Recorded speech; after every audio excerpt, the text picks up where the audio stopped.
Astronomers may have discovered a planet outside of our solar system. This is from Center for Astrophysics, Harvard and Smithsonian. Signs of a planet transiting a star outside of the Milky Way galaxy may have been detected. The finding opens up a new window to search for exoplanets at greater distances than ever before. Signs of the planet transiting a star outside of the Milky Way detected for the first time. This intriguing result using NASA's Chandra X-ray Observatory opens up a new window to search for exoplanets at greater distances than before. The possible exoplanet candidate is located in the spiral galaxy Messier 51, M51 for short, also called the whirlpool galaxy because of its distinctive profile. Exoplanets are defined as planets outside of our solar system. Until now, astronomers have found all other known exoplanets and exoplanet candidates in the Milky Way galaxy, almost all of them less than about 3,000 light years from our Earth. An exoplanet in M51 would be about 28 million light years away, meaning it would be thousands of times farther away than those in the Milky Way.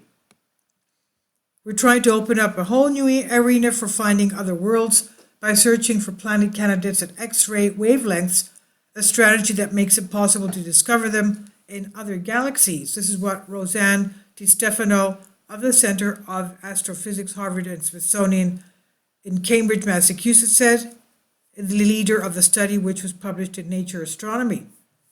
This new result is based on transits, events in which the passage of a planet in front of a star blocks some of the star's light and produces a characteristic dip. Kindly support my Patreon account. The daily posts are 5 videos daily, and they are totally different from what I have on my YouTube channel.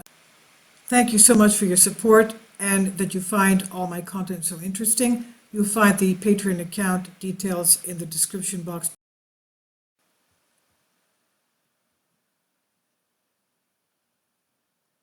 Astronomers using both ground-based and space-based telescopes, like those on NASA's Kepler and TESS missions, have searched for dips in optical light, electromagnetic radiation humans can see, enabling the discovery of thousands of planets.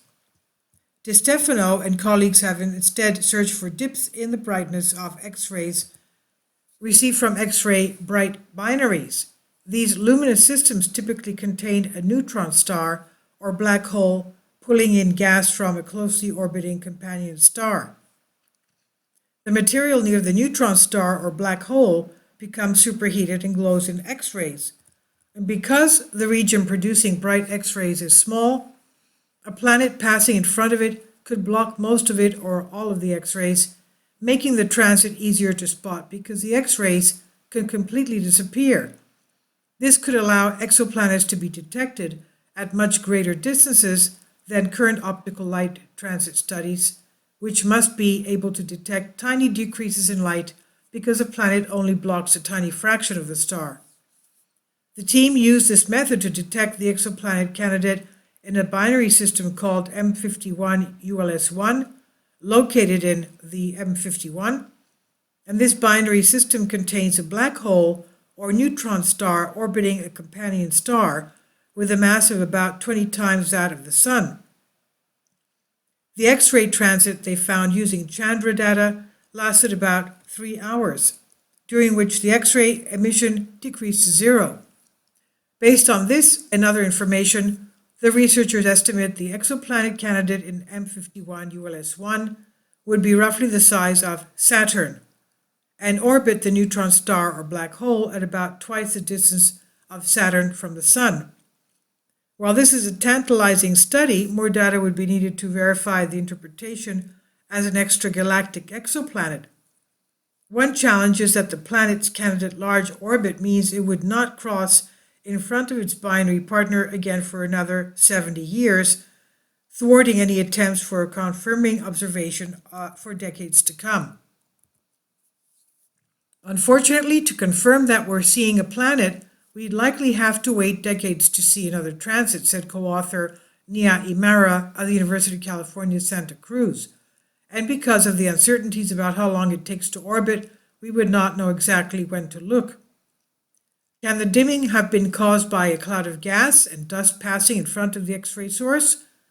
The researchers consider this to be an unlikely explanation, as the characteristics of the event observed in M51 ULS1 are not consistent with the passage of such a cloud. The model of a planet candidate is, however, consistent with the data.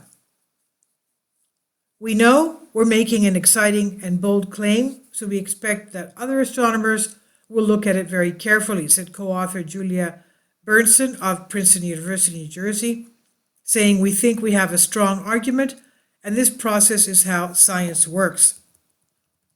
If the planet exists in this system, it likely had a tumultuous history and violent past. An exoplanet in the system would have had to survive a supernova explosion that created the neutron star or black hole. The future may also be dangerous. At some point, the companion star could also explode as a supernova and blast the planet once again with extreme high levels of radiation." DiStefano and her colleagues looked for X-ray transits in 3 galaxies beyond the Milky Way galaxy using both Chandra and the European Space Agency XMM Newton. Their search covered 55 systems in M51, 64 systems in Messier 101, the Pinwheel Galaxy, and 119 systems in Messier 104, the Sombrero Galaxy, resulting in the single exoplanet candidate described here. The authors will search the archives of both Chandra and XMM Newton for more exoplanet candidates in other galaxies. Substantial Chandra datasets are available for at least 20 galaxies, including some like M31 and M33 that are much closer than M51, allowing shorter transits to be detectable. Another interesting line of research is to search for X-ray transits in Milky Way X-ray sources to discover new nearby planets in unusual environments. The other authors of this Nature Astronomy paper are Ryan Urquhart, Michigan State University, Roberto Soria, University of Chinese Science Academy, Veena Kashyap, CFA, and Theron Carmichael, CFA. NASA's Marshall Space Center manages the Chandra program. The Smithsonian Astrophysical Observatory's Chanta X-ray Center controls science from Cambridge, Massachusetts, and flight operations from Burlington, Massachusetts. This is from Center for Astrophysics in Harvard and Smithsonian on Science Daily. Please leave your comments and thank you for your support.